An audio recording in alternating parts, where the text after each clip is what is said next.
فرمانے لگے جیت ہار تو رب کریم کے دستے قدرت میں ہے، لیکن جب میں اترتا ہوں نا میدان میں تو میں دشمن دیکھ کے پہلے ہی فیصلہ کر لیتا ہوں کہ میں نے اس کے پیٹ میں خنجر مارنا ہے کہ گلے پہ، میں جیتنے کے لیے میدان میں اترتا ہوں۔ تو آپ دیکھ لینا دیواریں ہلتی رہتی ہیں اور در کانپ جاتا ہے، علی کا نام سن کر اب بھی خیبر کانپ جاتا ہے۔ حضور علیہ السلام نے فرمایا اگر میں علم کا شہر ہوں تو پھر علی دروازہ ہے، علی باب علم کے، شہر علم کے باب علی ہے۔ امام صفوری کہتے ہیں ایک دن نا حضرت جبریل امین انسانی شکل میں مولا علی کے سامنے آ کے کھڑے ہو گئے۔ کون؟ حضرت جبرائیل علیہ السلام۔ حضرت جبریل امین کھڑے ہوئے انسانی شکل میں، تو کہنے لگے علی یہ بتائیے کہ جبریل اس وقت کہاں ہے؟ انسانی شکل میں مولا علی سے پوچھتے۔ تو کچھ جو آج کل ہمارے شاگرد حضرات پڑھ جاتے ہیں نا تو وہ ذرا جلدی کرتے ہیں جواب دینے میں۔ بڑوں کو جب جواب بھی دینا بزرگوں کو تو جواب میں بھی آداب کا خیال ہونا چاہیے۔ اگر آپ کو سوال آتا بھی ہو تو پھر بھی اس میں آداب کا خیال آپ رکھیں گے۔ آپ فٹافٹ نہیں کہہ دیں گے کہ جناب یہ اس کا جواب ہے، یہ معنی ہے، فوراً نہیں آپ کہہ دیں گے، آپ اس میں بھی آداب کا خیال کریں گے۔ حضرت جبریل امین نے جب کہا نا کہ بتائیے جبریل کہاں ہے، تو حضرت علی فوراً بھی کہہ سکتے تھے آپ ہی تو ہے جبریل، یہ فٹافٹ کہہ سکتے تھے، اسی وقت ساری بات ختم ہو جاتی۔ لیکن بزرگوں سے بات کرنے کے کچھ آداب ہوتے، کچھ طور طریقے ہوتے جو اللہ ماشاءاللہ آج کل لوگوں میں نظر نہیں آتے۔ کچھ طور طریقے ہیں، کچھ سلیقے ہیں، کچھ جو ہے وہ اس کے خاص نقطہ نظر ہے، اس کو سمجھنا چاہیے۔ حضرت مولا علی شیر خدا رضی اللہ تعالیٰ عنہ سے جب پوچھا نا کہ جبریل امین کہاں ہے اس وقت، تو حضرت علی نے پہلے اوپر دیکھا، پھر نیچے دیکھا، پھر دائیں دیکھا، پھر بائیں دیکھا، پھر آگے دیکھا، پھر پیچھے دیکھا۔ جواب فٹافٹ تیار تھا کہ آپ ہی تو ہیں، لیکن ایسے جواب نہیں دیا۔ فرمانے لگے جناب نہ تو اس وقت حضرت جبریل مشرق میں ہے، نہ مغرب میں ہے، نہ شمال میں ہے، نہ جنوب میں ہے، نہ 7 زمینوں میں ہے، نہ آسمانوں میں ہے۔ پھر بھی یہ نہیں کہا کہ آپ جبریل ہیں۔ فرمانے لگے بھئی زمینوں آسمانوں مشارق مغارب میں تو کوئی نہیں، تو یا آپ جبریل ہیں یا میں جبریل ہوں، دونوں میں سے ایک ہے۔ تو حضرت جبریل امین مسکرائے، فرمانے لگے نہیں آپ تو علی ہیں، جبریل تو میں ہی ہوں، آپ علی۔ دیکھیں نا بہت سارے لوگ سوال کا جواب دیتے ہیں پر وہ آداب کو ملوث خاطر نہیں رکھتے۔ نبی پاک علیہ السلام نے ایک دن نماز 4 رکعتوں کی تھی تو حضور نے 2 پہ سلام پھیر دیا، تو صحابہ سے پوچھا میں نے کتنی پڑھی ہے؟ اور اس کہنے لگے یا رسول اللہ زیادہ پتہ تو آپ کو یہ ہے پر ہمیں لگتا ہے کہ آپ نے 2 پڑھائی ہیں۔ یہاں ایسے کرتا ہے کوئی؟ سوال ہی نہیں پیدا ہوتا۔ یعنی 1 منٹ سے پہلے امام غزالی ایک درویش کے مرید ہو گئے تھے تو بہت بڑے عالم تھے۔ آپ کو پتہ ہے عالم آدمی کا مرید ہونا اللہ ہی خیر کرے کسی کرامت سے کم نہیں ہوتا، بڑا مشکل ہوتا ہے۔ وہ کسی کی غلامی کرے وہ بڑا مشکل ہوتا ہے، مطلب کٹھن ماحول ہوتا ہے۔ تو امام غزالی بیعت ہو گئے تو مرشد نے پہلا وظیفہ یہ بتایا کہ کسی پر اپنے علم کا اظہار نہ کرنا۔ ہاں اپنے علم کا اظہار، آپ اس کو آسان وظیفہ سمجھتے ہیں؟ یعنی علم ہو بھی تو بندہ اظہار نہ کرے، بد عزمی ہو جاتی ہے، تو بد عزمی ہو جاتی، نیند نہیں آتی۔ 2-4 لفظ جو بندہ پڑھ کے آتا ہے نا اس کو تو نیند نہیں آتی کہ میں پڑھا لکھا ہوں تو میں بتاؤں نا۔ تو حضرت علی شیر خدا کرم اللہ تعالیٰ وجہ الکریم کے وہ آداب سے مجھے یہ بات یاد آئی کہ امام غزالی کے شیخ نے کہا علم کا اظہار نہ کرنا یہ پہلا وظیفہ ہے۔ شیخ شہاب الدین سہروردی کہتے ہیں مجھے میرے ماموں حضور غوث پاک کے پاس لے گئے تھے تو جاتے ہوئے میرے رستے میں خیال آ رہا تھا میں الحمدللہ خود پڑھا لکھا ہوں۔ کہ جب انہوں نے جا کے پیش کیا نا غوث پاک کی بارگاہ میں کچھ دے تو حضور غوث اعظم فرمانے لگے بھرے ہوئے پیالے میں کیا ڈالوں، پہلے ہی فول ہے، کوئی گنجائش ہی نہیں۔ تو فرماتے ہیں پھر میں اگلی دفعہ گیا تو غرور علم کو توڑ کے گیا، تو پھر میں غوث اعظم کی بارگاہ میں بیٹھا تو اللہ تبارک و تعالیٰ نے پھر مجھے جھولی بھر کے خیرات عطا فرمائی۔ یاد رکھ۔ تو کہتے ہیں انہوں نے کہا کہ اظہار نہیں کرنا علم کا۔ تو بس ایک دن بیٹھے بیٹھے نا ایک بندہ مسئلہ پوچھنے آیا، انہوں نے بزرگوں سے مسئلہ پوچھا، میرے مرشد سے۔ امام غزالی کہتے ہیں میرے پیر سے مسئلہ پوچھا تو وہ کہنے لگے بھئی مجھے نہیں اس سوال کا جواب آتا۔ حضرت صاحب نے کہہ دیا مجھے نہیں آتا۔ کہتے میں قریب تھا، میں نے اس بندے کو بلایا، میں نے کہا مجھے آتا ہے جواب، میں بتاؤں؟ تو کہتے شیخ فرمانے لگے غزالی تیرا کیا خیال ہے، مجھے نہیں تھا جواب آتا، تو تجھے آزمانے کے لیے کہا، تیری ابھی میں نہیں نہ گئی تو کوئی نہیں میاں، پھر ابھی تو رستے میں ہی رہے گا۔ فٹافٹ لوگ کہتے ہم ایسی لاکھوں کتابیں قابل ضبطی سمجھتے جن کو پڑھ کے بیٹے باپ کو خبتی سمجھتے۔ ایک بات یہ کہ ان سے محبت کرنی ہے، دوسری بات یہ کہ ان کی سیرت، پہلی بات زندگی میں ادب بڑا کیا مولا علی شیر خدا، بڑا ادب کیا۔ حضرت علی کہتے ہیں میں نے نبی پاک سے ایک سوال پوچھنا تھا تو میں نے 14 دن انتظار کیا، یعنی سوال جو ذہن میں آ جائے تو نمبر پاس ہوتا ہے، تو 14 منٹ انتظار ہوتا ہے، میں نے تو گھنٹے کا ہی نہیں، یعنی 14 منٹ بھی بندے انتظار، سوال ہی پیدا نہیں ہوتا۔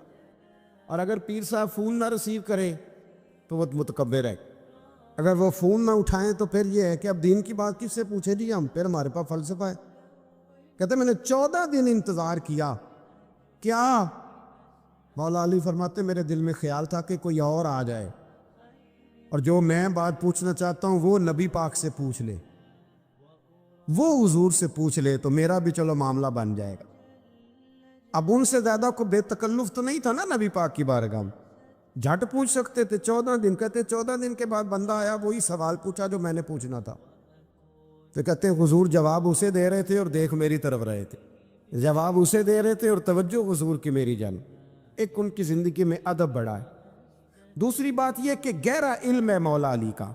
ہمارے ہاں لوگوں کے پاس علم ہوتا ہے، اللہ ماشاء اللہ بڑے بڑے اچھے علماء ہیں، لیکن بعض جگہ پہ علم بڑا سطحی سا ہے، سطحی سا، یعنی ساری زندگی جس بندے نے علم پڑھا ہے وہ گہرائی تک نہیں اترا، یعنی اس پر عمل نہیں کر سکا۔ تو اگر میرا علم مجھے نفع نہیں دے رہا تو میرا علم کسی کو کیا نفع دے گا؟ حضرت علی کا علم گہرا تھا، سیانہ علم تھا، گہرائی والی بات کرتے تھے، بڑی سوچ سمجھ کے فیصلہ کرتے تھے اور بڑے زیرک تھے، دانا آدمی تھے حضرت مولا علی شیر خدا رضی اللہ۔ اور آپ کا فہم و فراست نرالا تھا۔ ایک شخص نے کہا جی میں نے ترس کھا کے ایک عورت سے شادی کیا، وہ بوڑھی تھی، ترس کھا کے نکاح کیا، میں جوان وہ بوڑھی ہے، پر میں قریب جاتا ہوں تو مجھے پتہ نہیں کیا ہوتا ہے، وہ بڑی جگہ پہ گیا ہوں پر میرا مسئلہ نہیں حل ہوتا، حالانکہ وہ لاوارث تھی اور شادی نہیں اس کی ہو سکی۔ تو حضرت علی شیر خدا فرمانے لگے بی بی کو میرے پاس لا، عورت کو لا۔ وہ لائے تو آپ فرمایا تیرا نکاح نہیں ہوا؟ کہنے لگی نہیں۔ فرمایا سوچ لے، چپ کر کے۔ فرمایا کوئی گناہ کیا ہو؟ خاموش ہو گئی۔ کہنے لگی میں نے میرا آغاز تھا جوانی کا تو میں نے ایک ناجائز بچہ پیدا کیا تھا، پھر اسے پھینک دیا، آبادی میں پھینکا۔ تو حضرت علی شیر خدا فرمانے لگے یہ تیرا وہی بچہ ہے، چونکہ جو اس نے کیفیات بتائی ہیں وہ یہ ہے کہ انسان ماں بہن جو اس کی ہوتی ہے نا، کچھ بھی ہو جائے، اللہ تعالیٰ نے فطری جذبے رکھے ہوتے، تو وہ کوئی حیوان ہو تو بات الگ ہے، اگر انسان ہو تو وہ مطلب انسان ماں کے سینے سے لگ بھی جائے تو اس سے شفقت کا رنگ تو نظر آتا ہے، لیکن اس کے اندر وہ جذبات پیدا ہو سکتے نہیں۔ بیٹی سینے سے لگ جائے تو وہ والے جذبات اس میں تو حضرت علی شیر خدا کا علم بڑا باریک۔ تو آپ فرمانے لگے میاں وہ جو تیرا اس کے اوپر ترس آیا نا، اس کی بھی وجہ یہ ہے کہ تیرا اس سے کوئی ازل سے رشتہ ہے، لہذا تمہارا نکاحی منق اتنا گہرا، سیانہ اور پیچیدہ، یعنی باتوں کی گہرائی تک۔ آج ہمارے بہت سارے میری طرح کے لوگ تقریر کرتے ہیں تو وہ عوامی نفسیات کے مطابق بات نہیں کر پاتے، کیونکہ ہم جو تقریر رٹ کے آئے ہیں وہ تو ہم نے تو علم ظاہر کرنا ہے، اور نعرہ لگوانا بڑا شوق ہے، جب تک وہ مطلب لوگوں میں شوق نہ پیدا ہو پھر بعد میں گفتگو ہوتی ہے آج میں جلسہ لوٹ لے ہے، تو میں کہا کرتا ہوں کہ جلسہ لوٹا نہیں جاتا، جلسے میں تو کچھ لٹایا جاتا ہے، علم دیا جاتا ہے، فہم دیا جاتا ہے، شوق دیا جاتا ہے، تو یہ کیا مطلب بات ہو؟ تو گہرا علم تھا۔ چوتھی بات، علم بھی تھا اور تقوی بھی تھا، پرہیزگاری بھی تھی۔ جب آپ خلیفہ تھے نا، امیر المومنین تھے، امیر المومنین، آپ چلو صوبائی وزیر کی بات نہیں کرتا، آپ کسی نا حلقے سے جو وہ ہمارے پاکستان میں عہدے بہت زیادہ ہیں، تو جس کو کوئی ہلکا سا نا چلو پرانا ورکر ہے تو کوئی دے دیتے ہیں، اس کو بھی مل جائیں تو 15 کو بورڈ تو اس کے بھی کہیں نہیں گئے مبارکباد کے۔ اللہ سے پوچھیں کہ تیرا اصل میں کام کیا ہے، تو کام کوئی بھی نہیں ہوتا اس کا، بورڈ لگ جاتے ہیں، بہت کیا بات ہے جناب، موج بن گئی۔ حضرت علی امیر المومنین تھے اور کوفے کے چوک میں کھڑے تھے، کوفے کے چوک میں، اور فرما رہے تھے کہ بھئی یہ میری زرہ ہے، بڑی قیمتی ہے، یہ کوئی بندہ خرید لے۔ کسی نے قریب جا کے پوچھا امیر المومنین کیوں بیچ رہے ہو؟ تو فرمانے لگے میری طامت پرانی ہو گئی ہے، اب نہ اتنی پرانی ہوئی ہے کہ اس پہ پیوند لگنے کی بھی جگہ کوئی نہیں بچی، اگر یہ پھٹنے کے قریب نہ جاتی تو میں زرہ نہ بیچتا۔ امام حسن رضی اللہ تعالیٰ عنہ کہتے ہیں میرے ابا جی خزانے کا سارا منہ کھول کے اللہ کے بندوں میں بانٹ کے تو اس کمرے میں 2 نفل پڑھ کے کہتے تھے یا اللہ گواہ ہو جاؤ، میں نے قوم کی امانت قوم پہ خرچ کر دی ہے۔ یہ پرہیزگاری، یہ تقوی، یہ ذوق حضرت مولا کائنات شیر خدا علی المرتضیٰ رضی اللہ تعالی عنہ ہمارے ہاں نا ہم نے بانٹ دی ہیں چیزیں، یعنی کوئی بندہ زہرا حضرت علی کے نعرے لگانے لگ جائے تو لوگوں کو شک پڑ جاتا ہے۔ تو ایک بندہ میرے کان میں کہنے لگا 2-3 دن سے یہاں علی علی ہو رہی ہے کان میں، اب بڑی جلدی ہمارے تھرمامیٹر والے لوگ بھی بڑے تیار بیٹھے رہتے ہیں، کہنے لگا 2-3 دن ہو گئے یہاں علی علی ہو رہی ہے، میں کیا دعا کر ہوندی رہے۔ تو کہنے لگا آپ نے کوئی وضاحت نہیں کی، میں کہا تینوں اصل وضاحت دی لوڑ نہیں، تینوں کسی اور شے دی لوڑ ہے۔ عجیب بیوقوف آدمی ہے بھائی، ان لوگوں کا تو رشتہ ہی کوئی نہیں مولا علی شیر خدا کے ساتھ، اور ہم جو ہیں ہم تو مرید ہیں مولا علی شیر خدا۔ اعلیٰ حضرت فرماتے ہیں کہ حضور سے پہلے بھی جس کو ولایت ملی ہے وہ مولا علی کے صدقے ملی ہے، اور قیامت تک جسے اللہ ولایت دے گا وہ مولا علی شیر خدا کے قدموں کی خیرات کی برکت سے دے۔ ایک سلسلہ علیہ نقشبندیہ ہے جو حضرت ابوبکر صدیق سے انسلاک کرتے، باقی تو تمام سلاسل کو سارا فیض ہی مولا علی شیر خدا سے۔ تو آپ یہ کیسی بات کریں گے کہ جناب وہ فلانے کا آپ، اور جی میں نے اس سے کہا کہ شاید میرا دعویٰ کوئی نہیں، پر میری جو اپنی تھوڑا بہت مطالعہ ہے نا، میں انسائکلوپیڈیا ہوں حضرت عمر فاروق کا، مجھے جنون ہے حضرت عمر فاروق سے محبت، جنون ہے۔ اور میں نے ایک دفعہ سکیچ صرف ابھی بنایا ہے، تو شاید میں 2 جلدوں میں کتاب لکھ دوں حضرت عمر فاروق، یعنی شاید ان کے حالات پر کوئی ایسی کتاب جو دنیا میں چھپی ہو اور میں نے دیکھی نہ ہو، شاید وہ جس ذریعے سے بھی۔ اور آپ میری گفتگو سن لیں، شاید ہر دوسری بات میں حضرت عمر کی کرتا ہوں، لیکن ایک بات پکی ہے کہ مرید میں مولا علی شیر خدا تھا، یہ بات میاں پکی ہے، اس میں شک کوئی نہیں نا، اس لیے کہ حضور کے بعد فیض مولا علی سے، پھر امام حسین سے، پھر امام زین، یہ ہمارے بزرگوں نے ہمیں شجرہ یہ دیا ہے۔ تو آپ وہ جو بات جہاں ہے وہ وہاں ہے۔ حضرت ابوبکر صدیق کے بارے میں جو شک کرے پکا بے ایمان ہے، پر اس میں تو بات پکی ہے نا کہ حضور نے فرمایا علی تجھے دیکھنا بھی عبادت اور تیرا ذکر کرنا بھی عبادت، تو خدا کے بندو علی علی نہ کریں، ہم تو مر جائیں، کوئی جگہ ہی نہیں ہے سوائے حضرت علی شیر خدا کے ذکر کرنے کے۔ تو یہ کچی کمزور باتیں نہ کرو، یہ کوئی عجیب بات ہے کہ جی وہ اگر علی علی زیادہ کیا تو کوئی فلانے طبقے سے تو نہیں، تو یہ ایسی کمزور بات آپ کیوں کرتے ہیں میاں؟ یہ آپ عجیب، آپ نے بحث چھیڑ دی لوگوں نے، تو یہ کوئی ایسا مسئلہ نہیں۔ زندگی میں یاد رکھو، جس کی زبان پہ علی علی زیادہ رہتا ہے نا، اس کی زبان پہ نبی نبی بھی زیادہ ہی رہتا ہے۔ ختم ہو گئی بات۔ تو ان چکروں سے باہر آئیں، آپ باہر آئیں ان چکروں سے۔ اور اسی طریقے سے میں نے کہا تھا کہ ہم کوئی ترازو لے کے نہیں بیٹھے ہوئے کہ فضیلت کس کی زیادہ ہے۔ اماں عائشہ صدیقہ جو ہیں وہ مومنوں کی ماں ہیں، اور اس میں کوئی دوسری رائے نہیں کہ اس خاتون کے امت مسلمہ پر اتنے احسانات ہیں کہ دنیا گن نہیں سکتی، لیکن یہ ہے کہ رسول کریم نے فرمایا کہ فاطمہ میرے جگر کا ٹکڑا ہے۔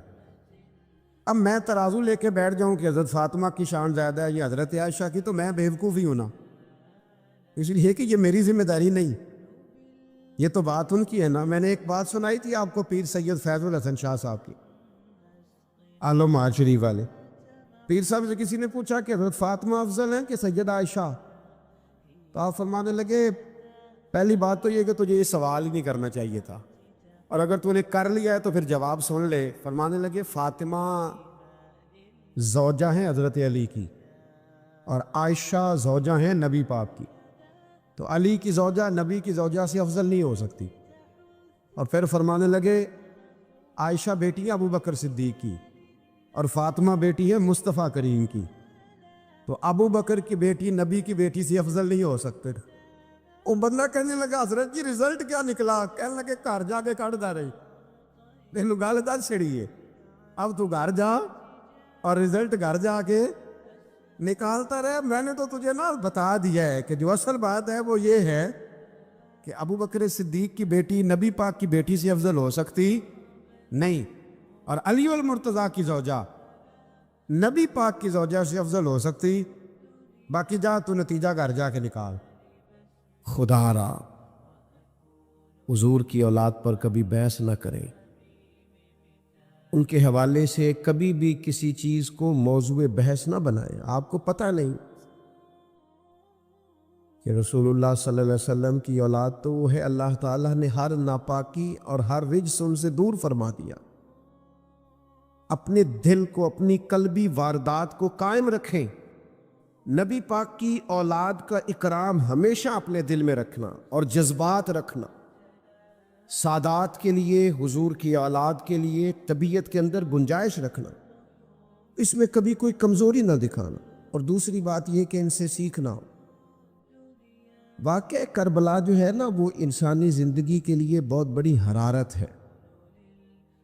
ہمارا ایک مزاج بن گیا ہے کہ ہم نہ مشقت کے قائل اور عادی نہیں رہے، سکون تلاش کرتے ہیں۔ اب تو ڈھیر سارے لوگ ایسے ہیں کہ ذرا کوئی مصیبت آئی نہیں تو ان کے ہاتھ پیر پھولنے شروع ہو جاتے۔ انجانا خوف اور بے مقصد قسم کی باتیں لوگوں کو ڈراتی ہیں، اور پھر میں نے دیکھا ہے کہ اگر ان کو اپنی ذات کے لیے، اپنی اولاد کے لیے، اپنے گھر کے لیے سکون مل گیا ہے، آسودگی مل گئی ہے، وسائل جمع ہو گئے، تو کہتے ہیں مجھے کیا مصیبت بنی ہوئی ہے، اب میں جاؤں، بس کافی ہے۔ قوم کے بچوں کے لیے، ملت کے لیے، وطن کے لیے، دین کے لیے کون جد و جہد کرے؟ میرا گھر سکھی ہے، آسانی ہے، لہذا مجھے مشقت میں پڑنے کی کیا ضرورت؟ کوشش نہیں کرتے لوگ۔ یاد رکھنا اللہ تعالیٰ نے نا انسان کو پیدا ہی مشقت میں کیا، یہ مشقت میں ہے۔ رب فرماتے میں نے اس کی پیدائش ہی، اس کا خمیر ہی مشقت والا بنایا۔ اللہ کریم نے قرآن مجید میں فرمایا لَقَدْ خَلَقْنَا الْإِنسَانَ فِي كَبَدٍ، فرمایا بے شک ہم نے آدمی کو مشقت میں رہتا ہوا پیدا کیا، پیدا ہی اس کو کبد کیا ہے، مشقت میں رہتا ہوں۔ اس نے مشقت کرنی، بچپن میں بھی مشقت۔ چلے کچھ تھوڑا سا آپ کو سمجھانے کے لیے بات کر لیتے ہیں۔ پرائمری اسکول میں جانا کتنا مشقت کا کام تھا، ساری رات لوگ منصوبہ نہیں بناتے تھے سویرے چھٹی کرنے کا، وہ کتنی بڑی مشقت کا کام تھا۔ جب 3 مہینے کی چھٹیاں ہوتی تھیں تو وہ، اللہ کرے کوئی میں ایسا جملہ نہ بولوں، اساتذہ بڑے قابل احترام ہوتے ہیں، لیکن ہمارے جو استاد صاحب تھے نا وہ تو صرف ایک آدھ چیپٹر چھوڑتے تھے، باقی کہتے ساری کتابیں لکھ کے لے آنا۔ تو وہ جب وہ سبق دے رہے ہوتے تھے مشقت کا تو بندہ سوچتا تھا کہ چھٹیاں آرام کرنے ملیاں سانیاں یہ والی مصیبت کرنے کو ملی تھی، جا چھٹیوں پہ رہے ہوتے تھے، مشقت بڑھ جاتی تھی۔ آج تو ان چیزوں پر ہنسی آتی ہے، مشقت، جد و جہد، ہر لمحے جد و جہد، اور ہر مشقت اپنے ٹائم پر مشقت ہوتی۔ آج آپ سے کہا جائے بہت سارے لوگوں سے پرائمری کا امتحان دینا ہے تو آپ کہیں گے بائیں ہاتھ کا کھیل ہے، بھئی اب بائیں ہاتھ کا کھیل ہے، تب نہیں تھا۔ اور جو آج پرائمری کر رہے ہیں ان کے لیے بھی آج بائیں ہاتھ کا کھیل نہیں۔ ہر مشقت اپنے وقت پر مشقت رہتی ہے۔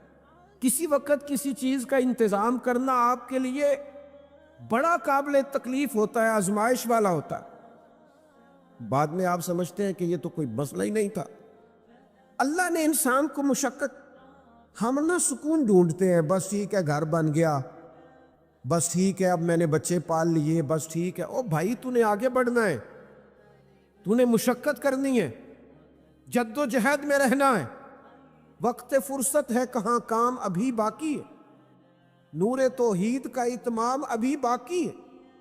یاد رکھیں، اگر آج جوانی ہے تو بڑھاپا آئے گا، آج اگر صحت بالکل ٹھیک ہے تو آہستہ آہستہ خدا نخواستہ قبا اور اعصاب کمزور ہونے لگتے ہیں۔ ہمیں نا ذہنی طور پر تیار رہنا ہے۔ لوگ کہتے ہیں جناب پتہ نہیں میں بڑا پریشان ہوں، ایک مشکل ختم ہوتی ہے دوسری شروع ہو جاتی ہے۔ میں نے کہا یہ مشکل نہیں، یہی تو مزہ ہے زندگی کا۔ اللہ کہتا ہے میں نے تجھے مشقت میں پیدا کیا ہے، اور تو کہتا ہے کہ آسانی ہو جائے۔ اب یہ تو نہیں نہ ہوگا، جس نے جیسا پیدا کیا ہے بات تو اس قادر مطلق کی چلے گی، تیری نہیں چلے گی جب اس نے پیدا ہی مشقت میں کیا ہے۔ حضرت زید بن ارقم رضی اللہ تعالیٰ عنہ بیمار تھے۔ یہ ذرا بات سننا میرے کریم کی۔ اللہ کے پیارے حبیب علیہ السلام تیمارداری کے لیے تشریف لے گئے، تو حضور سید عالم علیہ السلام نے جا کر جناب زید بن ارقم کی طبیعت کو دیکھا تو کمزوری تھی اور وہ پریشان بھی تھے۔ تو حضور علیہ السلام کو اللہ تعالیٰ نے غیب کے خزانوں کی کنجیاں عطا فرمائی ہیں۔ قریب مسکرا کے فرمانے لگے زید اس بیماری سے پریشان نہ ہو، اس سے تو آپ نے ٹھیک ہو جانا ہے۔ اس روایت پر خاص غور کرنا کیا کہہ رہا ہوں۔ فرمایا اس سے آپ نے پریشان نہیں ہونا، اس سے تو آپ نے ٹھیک ہو جانا ہے، مسئلہ ہی نہیں۔ ہاں اس کے بعد ایک وقت آئے گا آپ کی آنکھوں کی بینائی رخصت ہو جائے گی اور عمر بھی آپ کی لمبی ہوگی، یعنی ایک بڑھاپا، ایک نظر چلی جائے گی۔ اب آپ یہاں غور کریں سرکار تربیت کیا کر رہے ہیں۔ حضور فرما رہے ہیں یہ جو مشکل ہے یہ تو گزرنے والی ہے، اس کے بعد جو مشکل آنے والی ہے وہ اس سے بڑی ہے۔ فرمایا زید اس کے بعد آپ کی بینائی چلی جائے گی اور عمر بھی لمبی ہوگی، تو بتائیے اس وقت کیا کریں گے۔ حضرت زید بن ارقم رضی اللہ تعالیٰ عنہ عرض کرنے لگے یا رسول اللہ میں اللہ کی رضا پر ثواب کی نیت سے صبر کروں گا۔ معنی کیا ہے؟ دکھ قبول محمد بخشا راضی رہن پیارے۔ ٹھیک ہے اگر بینائی جائے گی اور بڑھاپا آئے گا تو قبول کریں گے، رب کی رضا کے لیے ثواب کی نیت سے صبر کریں گے۔ ایسے بھی کبھی دنیا میں میدان لگتے ہوں گے کہ بیماری آئے گی، بتایا جا رہا ہے اور پوچھا جا رہا ہے کہ تو کیا کرے گا، تو بتا رہے یا رسول اللہ صبر کروں گا، تو نتیجہ بھی وہیں بیان ہو رہا ہے، یعنی سارا سودا نقد و نقد۔ اسی وقت ہتھیلی پہ سرسوں جم رہی ہے۔ حضور نے فرمایا کیا کرو گے؟ یا رسول اللہ صبر کروں گا اللہ کی رضا کے لیے ثواب کی نیت سے۔ تو حضور فرمانے لگے اگر تو صبر کرے گا تو پھر نتیجہ سوڑ، اللہ تجھ سے حساب نہیں لے گا، بغیر حساب ہی جنت عطا کر دے گا۔ او میرے بھائی ایک مشکل سے آپ گزر گئے، اب آپ کو اگلی مشکل کے لیے تیار رہنا ہے۔ بدر ہو گیا، معرکہ بدر ہو گیا، بہت بڑی کامیابی سمیٹ کے مسلمان لوٹ آئے، پورے کفر پر دھات بیٹھ گئی، بڑے بڑے موٹے کافر سارے بدر میں مارے گئے، ابو جہل مارا گیا، عتبہ عتیبہ مارے گئے، چوٹی کے کافر مارے گئے، تو کیا اس کے بعد پھر معاملہ ختم ہو گیا؟ اتنی بڑی فتح سمیٹ کر مسلمان آئے، لیکن تھوڑے ہی عرصے کے بعد احد میں جانا پڑا۔ بھئی آپ تو فتح یاب ہو گئے، کامران ہو گئے، اور اس وقت 313 تھے، اب تو 1000 تعداد ہو گئی، لیکن اس کے بعد جو مشکل آئی اس سے بڑی آئی۔ 70 صحابہ شہید ہوئے، سعد بن ربی شہید ہوئے، حضرت عبداللہ بن جہش شہید ہوئے، حضرت امیر حمزہ کا سارا وجود کاٹ دیا گیا، آنکھیں نکال دی گئیں، ہونٹ کاٹ دیے گئے۔ اس کے بعد جو مشکل آئی اس سے بڑی تھی، صبر سے برداشت کی، حالات ٹھیک ہو گئے، نہیں خندق تیار ہے، معرکہ تیار ہے، اور قحط کا زمانہ اور کڑاکے کی سردی، بھوک کا یہ عالم کے لوگوں نے پیڑ پہ پتھر باندھ لیے، لیکن خندق کھودنی ہے، میدان میں رہنا ہے۔ یہ معاملہ ختم ہوا تو کیا بات دب گئی؟ عمرے کے لیے گئے تو انہوں نے حدیبیہ میں روک لیا، اب کیا یہاں معاملہ رکا؟ نہیں، پھر فتح مکہ کی باری آئی، پھر تبوک، میرے رسول پاک علیہ الصلاۃ والسلام نے پوری دنیا پر اسلام کا جھنڈا لہرا دیا۔ کہاں کہاں تک اسلامی سلطنت پہنچ گئی جناب عمر کے زمانے میں، وہ قادسیہ کے علاقے، روم، ایران، تو کیا قربانیاں ختم ہو گئیں؟ بس طاقت آ گئی، قوت آ گئی، ہمت آ گئی، ہزاروں علاقے زیر نگیں آ کے ختم ہو گیا معاملہ؟ نہیں، جناب عمر شہید ہوئے، پھر حضرت عثمان شہید ہوئے،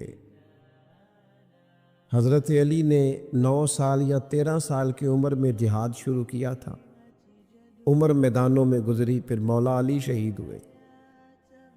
اب کیا آسانی ہو گئی، آسودگی ہو گئی؟ نہیں، یہاں تو باریاں ہیں امتحان دینے کی۔ امام حسن کی باری آئی تو زہر دے دیا گیا، انتڑیاں کٹ کٹ کے گرنے لگیں، اور حسن ابن علی کا جب جنازہ اٹھا تو سب سے زیادہ رو رو کے پلو سید عائشہ صدیقہ کا بھیگ گیا، اور جو سب سے زیادہ ستاتا تھا مروان، وہ بھی ایک نکر میں کھڑا ہو کے رونے لگا۔ تو کسی نے کہا ساری زندگی تو نے فاطمہ کے بیٹے کو ستایا ہے، ظالم آج روتا کیوں ہے؟ کہنے لگا میری مخالفت اپنے جگہ پر، جو اٹھ کے جا رہا ہے وہ رسول پاک کا مکمل نمونہ تھا۔ اس میں کوئی شک نہیں کہ صبر، رضا، استقامت، حسن عمل، حسن کردار، اخلاق عظیم، یہ ختم تھے۔ تو یہ امتحان تو جاری رہا۔ امام حسین کی باری آئی، چھوٹے تھے، زیادہ لاڈلے تھے، زیادہ پیارے تھے۔ کچھ لوگ ایک کا لاڈ دیکھتے ہیں، کچھ کئیوں کے لاڈ دیکھتے ہیں۔ نانا کا بھی لاڈ دیکھا، اور والدہ کا بھی دیکھا، والد کا بھی دیکھا، بہنوں کا بھی دیکھا، بڑے بھائی کا بھی دیکھا۔ حسین سب سے لاڈلے تھے۔ حسن کی بھی کیا بات ہے، امام علی مقام کی کیا بات، پر امام حسین سب کے لاڈلے تھے۔ لیکن جب امتحان دینے کی باری کربلا میں آئی تو اکیلے کھڑے تھے، نہ پشت پر نانا، نہ ہاتھ میں شیر خدا کی انگلی، نہ پلٹ کے جا کے ماں کے پلو میں چھپنے کا موقع، نہ حسن موجود ہے کہ بڑے بھائی سے مشورہ لے لیا جائے، کوئی نہیں۔ یہ کون ہے اٹا ہوا، غبار میں اٹا ہوا؟ یہ نبی کا نور عین ہے، یہ بالیقین حسین ہے، اکیلے، اور باقی جتنے تھے وہ سارے چھوٹے تھے۔ وہ بڑا مشکل کام ہو جاتا ہے جب آپ سب سے بڑے ہو جائیں اور صرف آپ کو تسلی دینی ہے، صرف آپ کو دوسروں کو سنبھالنا ہے، وہ بڑا مشکل مرحلہ ہوتا ہے۔ لیکن امام حسین نے اس مشکل مرحلے کو اس طرح گزارا کہ وہ بڑے تھے نا، بس اتنا کہوں گا کہ حسین وہاں پر شکر کرتے تھے جہاں پر صبر مشکل تھا، وہاں پر شکر کرتے تھے جہاں پر صبر مشکل تھا، جہاں صبر مشکل سے ہوتا ہے وہ وہاں گردن جھکا کے کہتے تھے آمنا وصدقنا، ٹھیک ہے، دکھ قبول محمد بخشا، بس راضی رہن پیارے۔ آپ اس بات کو یاد رکھیں اور اس کو اچھی طرح سمجھ لیں کہ آپ جب تک مزاج مشقت کا نہیں بناتے، ایک کے بعد دوسری، دوسری کے بعد تیسری، تیسری کے بعد چوتھی مشقتیں راہ دیکھ رہی، اور جو مشقتوں کے عادی نہیں وہ پھر پچھلی صفوں میں ہے، جو مشقتوں کے عادی نہیں وہ پھر کسی صورت بھی نہ نام بنا سکتے ہیں نہ کام کر سکتے۔ جس کو آرام کرنا ہے، جس کو سکون سے سونا ہے، وہ منزل نہیں پا سکتا۔ آپ کو آگے بڑھنا ہے، آپ کو جد و جہد کرنی ہے، آپ کو کوشش کرنی ہے، آپ کو باہمت رہنا ہے۔ حضرت عمر سے کسی نے کہا تھا کہ میں آپ سے ملنا تو چاہتا تھا، پر دوپہر کا ٹائم تھا، میں آیا نہیں، کہیں آپ سو نہ رہے ہو۔ تو جناب عمر رو پڑے، فرمانے لگے سویا کرتا تھا کبھی، جب سے ابو بکر یہ چابیاں میرے ہاتھ میں دے گئے ہیں نا، تو دن کی بات کرتا ہے، میں رات کو نہیں سو پاتا، اٹھ اٹھ کے حضور کی امت کی خبرگیری کرتا ہوں۔ رت جگے میرا نصیب بن گئے ہیں، آنکھوں کی نیند رخصت ہو گئی ہے، لہجوں میں آرام نکل گیا ہے۔ اور بھائی، جب آپ کو جد و جہد کرنی ہے، جب آپ کو آگے بڑھنا ہے، ذہن بناؤ یار، طبیعت بناؤ، آگے بڑھنا ہے، مشقت کرنی ہے، نیند تھوڑی کم لینی ہے، زبان کے ذائقے مزے کے کھانے تھوڑے کم کرنے۔ ہم نے اپنی مرضی سے وہ لیٹے ہیں، وہ آرام کر رہے، اس سے تھوڑا اٹھ کر سوچنا۔ امام علی مقام کا پیغام یہ ہے کہ تو بڑا تب بنے گا جب تیری زندگی محنت والی، کوشش والی، جد و جہد والی ہوگی۔ اور پھر اس کے بعد کیا کرنا ہے؟ ایک کوشش کرنی ہے۔ اس کے بعد اگلا کام یہ ہے کہ جہاں رب رکھے نا وہاں رہنا بھی ہے، اس کی رضا پہ۔ جب آپ مسلمان ہوتے ہیں نا، کلمہ پڑھتے ہیں، تو ہم اعلان کرتے ہیں آج کے بعد فیصلے میرے نہیں چلیں گے، فیصلے اللہ کے چلیں گے۔ لیکن پریشانی پتہ کب ہوتی ہے؟ جب ہم فیصلہ اپنی مرضی کا مانگتے ہیں۔ او بھائی، جب تو مالک کا غلام ہے، بندہ ہے، تو پھر دکھ کس چیز کا نام ہے؟ کسی درویش نے کہا تھا دکھ اس چیز کا نام ہے کہ اللہ کی مرضی اور ہے اور تیرا ارادہ اور ہے۔ تو کہتا ہے بات اس طرح بنے جس طرح میں چاہتا ہوں، اور رب کہتا ہے نہیں، میں نے فیصلہ کر لیا ہے۔ پھر تو دکھی ہوتا ہے۔ سکھی بھلا کون ہوتا ہے؟ جو رب کر دے وہ کہے بالکل ٹھیک ہے، وہ کہے بالکل۔ اور قرآن مجید نے اسے بیان کیا، رضی اللہ عنہم ورضوا عنہ۔ یہ کربلا کا دوسرا پہلو، ایک پہلو مشقت جد و جہد، ایک پہلو یہ کہ رضی اللہ عنہم ورضوا عنہ۔ اللہ کہتا ہے میرے بندوں کی شان یہ ہے کہ اللہ ان سے راضی ہے اور وہ اللہ سے راضی ہے۔